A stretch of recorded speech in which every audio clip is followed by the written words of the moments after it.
Mais ce qui m'intéresse, c'est le verset 19. La Bible a dit, que dis-je donc?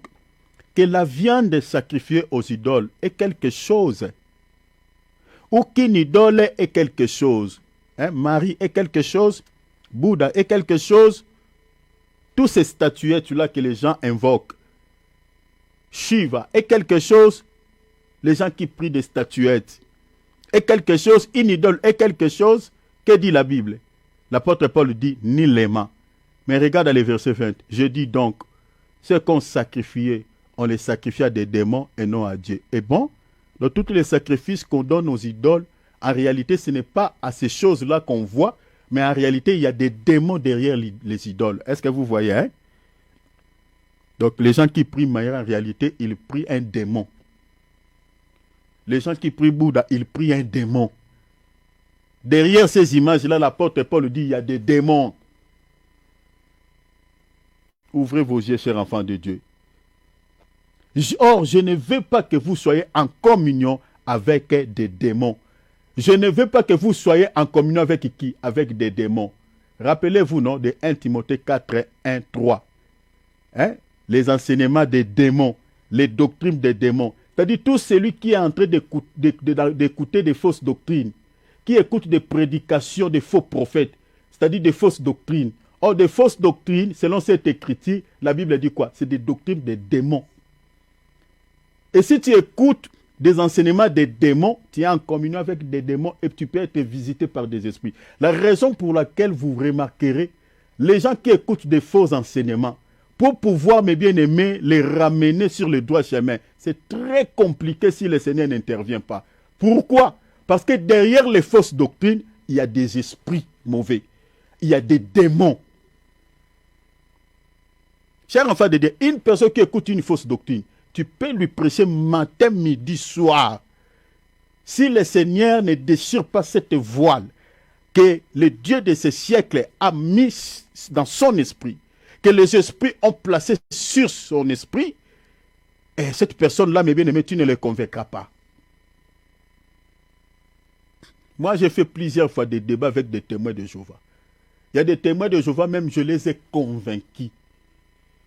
Ils m'ont dit, frère, toi tu pries, ou moi j'ai dit, je prie seulement dans l'église du Seigneur. Il dit alors, bon, donc ça va, nous on retourne, on va chez nos professeurs, et puis nous allons revenir un autre jour. Depuis qu'ils sont partis, ils ne se sont jamais revenus. Ils ont été convaincus, ils m'ont présenté une écriture. J'ai récupéré cette écriture avec leur Bible. Je commence à leur enseigner la parole. Bien aimé, ils ont été convaincus que ce que je disais était vrai. Mais bien aimé, je n'ai pas, en fait, je parlais des choses simples. Des choses simples. Je marchais seulement sur l'écriture, sur une autre écriture. Je les ai convaincus. Mais sauf que leur cœur était resté toujours incrédule. Pourquoi? Parce que derrière les fausses doctrines, les faux enseignements, il y a des esprits. 1 Timothée chapitre 4, verset 1 à 3. Donc si tu écoutes une fausse doctrine, un faux enseignement, tu es en communion avec des démons selon cette écriture de 1 Corinthiens 10, 16 à 21. L'apôtre Paul parlait de viande sacrifiée aux idoles. C'est-à-dire, tous ceux qui mangent la viande ou les viandes sacrifiées aux idoles est en communion avec les démons. Or, la viande sacrifiée aux idoles aujourd'hui, c'est la doctrine de Balaam. Parce que quand l'apôtre Paul parlait de ces choses, il parlait aux enfants d'Israël qui mangeaient des viandes sacrifiées aux idoles. Mais aujourd'hui, il y a aussi bien des chrétiens qui mangent des viandes sacrifiées aux idoles. Or, la viande sacrifiée aux idoles, c'est ça ce qu'on appelle la doctrine de Balaam. Apocalypse 12, 14. Écrit à l'ange de l'église de Pergame, ici dans une église, mais on retrouve quoi? Des viandes sacrifiées aux idoles. Regarde, voici ce que dit celui qui a l'épée aiguë à deux tranchants. 14. Mais j'ai quelque chose contre toi. Ça, c'est le Seigneur qui dit, oh mon Dieu, c'est que tu as là des gens attachés à quoi? À la doctrine de Balaam, qui enseignait à Balak à mettre une pierre d'achoppement devant le fils d'Israël pour qu'il mangeasse des viandes sacrifiées aux idoles et qu'ils se livrent à l'impudicité. Vous voyez la doctrine de Balaam, hein? C'est de pousser le peuple de pouvoir manger quoi? Un, de viande sacrifiée aux idoles. De deux, et de se livrer à l'impudicité. L'impudicité ici, par rapport à la doctrine de Balaam, a deux volets. C'est-à-dire, il y a l'impudicité physique que les gens font, hein, qui est un péché aussi. C'est-à-dire les rapports sexuels hors mariage. Hein, en dehors de ces cas, c'est un péché. Et puis, il y a aussi l'impudicité spirituelle, selon Jacques chapitre 4, verset 4. C'est-à-dire, quand on se laisse dans l'amour du monde, quand on aime ce monde, c'est-à-dire là, on est dans l'impudicité ou dans l'adultère. Parce que l'impudicité, l'adultère, la prostitution explique au fait les convoitises de la chair. La viande sacrifiée aux idoles. C'est ça ce qu'on appelle la doctrine de Balaam. Il y a beaucoup dans notre temps, certaines églises comme l'église de Pergame, donnent aux enfants dédiés de viande sacrifiée aux idoles. C'est-à-dire la doctrine de Balaam. Vous trouverez la doctrine de Balaam dans plusieurs églises. Or, la doctrine de Balaam, c'est quoi? La doctrine de Balaam, selon la Bible, est liée à l'évangile de la prospérité, qui consiste à servir maman, c'est-à-dire l'argent, la richesse de ce monde, et à se livrer à l'impudicité. C'est ça, la doctrine de Balaam. C'est une doctrine qui est liée à l'évangile de prospérité. Cet évangile qui met l'accent sur les richesses terrestres, sur l'argent. 2 Pierre chapitre 2, verset 1. On va lire les versets 3, 14 et 15. C'est ici on nous parle de la doctrine de Balaam. Regardez. Il y a eu parmi le peuple des faux prophètes. Il y aura de même parmi vous des faux docteurs. On parlait des faux prophètes et des faux docteurs soulignés. Et que dit la Bible? Qui introduiront des sectes pernicieuses et qui, régnant les maîtres qui les a rachetés, attireront sur eux une ruine soudaine, c'est-à-dire la condamnation éternelle de Thessaloniciens chapitre 1, verset 8 à 11. Regarde, la Bible dit par cupidité, l'argent. Vous voyez l'idolâtrie. Vous voyez la doctrine de Balaam, l'argent, la cupidité. Par cupidité, l'amour de l'argent. C'est une idolâtrie. Éphésiens chapitre 5, verset 5. La cupidité est une idolâtrie. C'est ça le verset. Éphésiens 5, 5. Ils trafiqueront de vous au moins des paroles trompeuses, des paroles mielleuses. Ils savent parler, ils savent séduire. Et que menacent depuis longtemps la condamnation et dont la ruine et sommeil point. Regarde maintenant le verset 14. Ils, les faux prophètes, ont les yeux pleins d'adultère. Est-ce que vous voyez ça, la doctrine de Balaam? C'est livré à l'impudicité. Vous voyez, hein? Les sexes. Bien aimé, quand vous entendez certains hommes de Dieu impliqués dans l'adultère, dans l'impudicité, ne vous posez pas 2, 3, 4 questions. Ce sont des faux prophètes. C'est ça. Parce que parmi les signes qui caractérisent les faux prophètes que nous retrouvons dans la Bible, l'impudicité fait partie. C'est ça l'adultère, les sexes. Ils, les faux prophètes, ont les yeux pleins d'adultère. Celui qui enseigne ici, c'est l'apôtre Pierre. Et insatiable de pécheux. La Bible a dit, ils amorcent les âmes mal affermies. Bien-aimé, cherchez à être affermi dans la foi. Si tu es mal affermi, tu seras emporté, tu seras pris au piège des faux prophètes. Cherchez la connaissance, cherchez à être bien affermi dans la foi, dans les choses de Dieu. La Bible a dit, ces gens-là, les faux prophètes, ils amorcent les gens quoi? Mal affermés, les gens mal enseignés, les gens qui n'ont pas reçu des enseignements de Jésus-Christ. Mais regarde, il dit quoi? Ils ont les cœurs exercés à la cupidité, ça revient encore. L'amour de l'argent. La Bible dit, ce sont des enfants de la malédiction. Un faux prophète, c'est un maudit. Donc s'il pose ses mains sur toi, il ne te bénit pas, il te maudit. Et verset 15, la Bible dit, après avoir quitté le droit chemin, ils se sont égarés en servant la voix de qui? Balaam. Vous voyez Balaam, ça revient encore. Hein? Vous voyez la doctrine de Balaam. La doctrine de Balaam est liée à l'argent.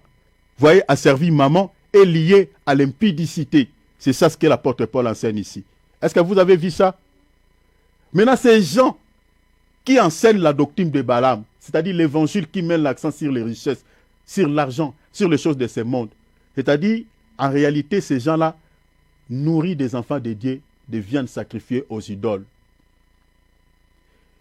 Et les viandes sacrifiées aux idoles, l'apôtre Paul dit quoi? Si vous mangez cette viande, vous êtes directement connecté avec qui? Avec des démons. Voilà pourquoi vous voyez les gens qui prient dans les églises des faux prophètes. Il n'y a rien qui change dans leur vie. Ce sont des églises qui sont remplies par des démons. Là où il y a des fausses doctrines, là où il y a la viande sacrifiée aux idoles, là où il y a, mes bien-aimés, les faux enseignements, les gens, mes bien-aimés, sont possédés.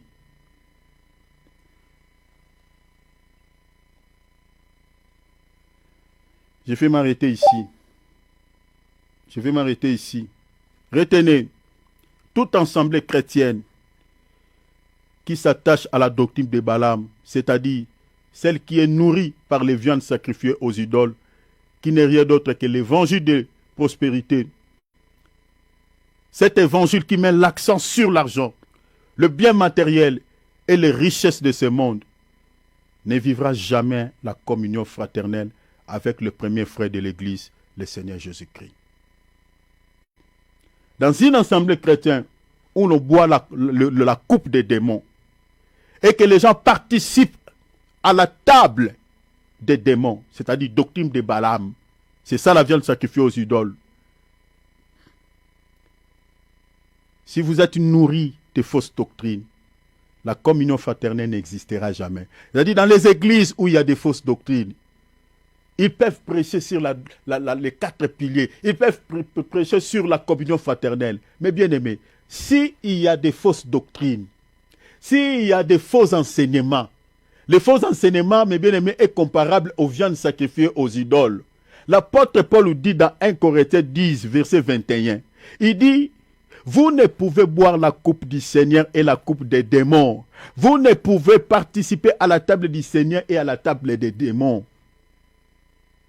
On ne peut pas retrouver dans l'église du Seigneur la table du Seigneur et la table des viandes sacrifiées aux idoles. C'est impossible. Donc quand je parle des tables ici, c'est mes bien-aimés, quand on se présente dans l'église, on est, mes bien-aimés, comme dans une salle de fête où on doit nous présenter la viande. Et la viande que nous mangeons, mes bien-aimés, quand on se réunit dans l'assemblée de Dieu, c'est l'agneau. Et l'agneau, c'est l'enseignement de Jésus-Christ, la bonne parole. Maintenant, si on nous présente la parole de Dieu, on nous présente encore la viande sacrifiée aux idoles, mais bien aimé, c'est meni melo ne marche pas. C'est ça ce que Paul dit dans 1 Corinthiens 10, 21. Et à ce moment-là, mes bien-aimés, on n'est pas en communion avec le Seigneur. On n'est pas en communion, on est plutôt en communion avec des démons. Mais bien aimés, vous savez, toutes ces choses ici, dans certaines églises, n'est pas enseigné. C'est pour cela que beaucoup de chrétiens ne savent pas, ne connaissent pas ces choses. Eh bien aimé, n'abandonnez pas vos assemblées. Voilà, 4 piliers de l'église. Communion fraternelle. La Bible dit, le doux et agréable des frères de demeurer ensemble. Des frères, quels sont ces frères dont vous parlez? Vous parlez de nous. Oh, bien c'est bon. Maintenant, les premiers frères de l'église. Jésus. Est-ce qu'on est en communion avec lui?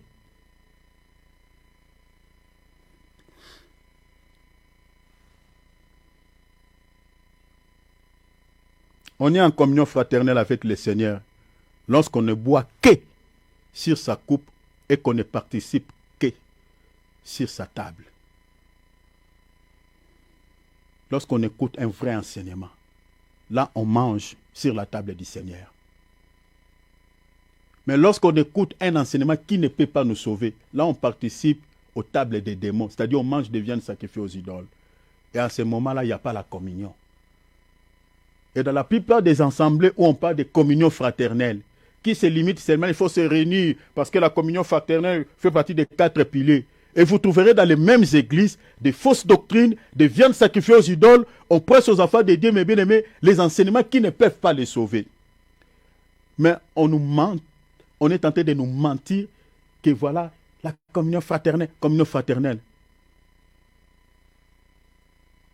La communion fraternelle règne là où il y a des bons enseignements, là où il y a la saine doctrine, là où il n'y a pas de viande sacrifiée aux idoles, là où il n'y a pas la doctrine de Balaam, c'est-à-dire il n'y a pas l'évangile de prospérité, cet évangile qui met l'accent à servir le Dieu maman, à servir les matériels.